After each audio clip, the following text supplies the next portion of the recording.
Imagine that you work as a CEO of a construction company which competes for a mega construction project.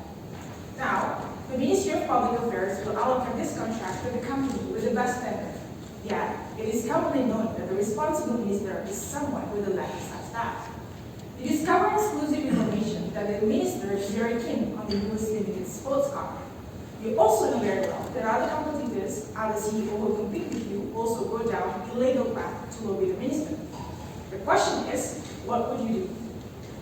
Well, research has shown that individuals' behavior is often influenced by how they perceive the other members of the social group behave. We tend to mirror the behavior of people who are matter to us, or we call it reference group, to conform, to be accepted, or simply because being different may cause you exclusion. When you are confused, you also tend to look at your reference group's behavior as a point of reference. For example, you check online reviews when buying something for the first time. Now, remember when I asked you, what would you do as a CEO? In that particular situations, you are likely to order the minister when you was leaving the sports car to the minister's approval. Using some of your company's budget to buy the car might be money well spent because it will put your company in a better disposition over other competitors. Moreover, you justify your actions by saying, well, other CEOs are bribing the ministers, then why not me? But people do not belong to only one reference network, right? As a CEO, you may be a loving mother, a leader in your local community, a child to your parents. So what if this minority group of your reference network despise bribery? And what would you do if you know that there is a control mechanism in place? For example, the Anti-Corruption Agency. You might experience more complexity since the Anti-Corruption Agency might give you two signals.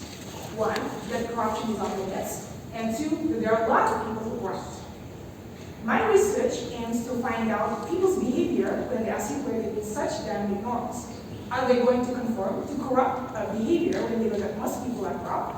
What will they choose to do if they know that there is a dissent minority and if they know that their actions are being watched? By manipulating the norms and controlling the lab, I want to find out the answers to these questions.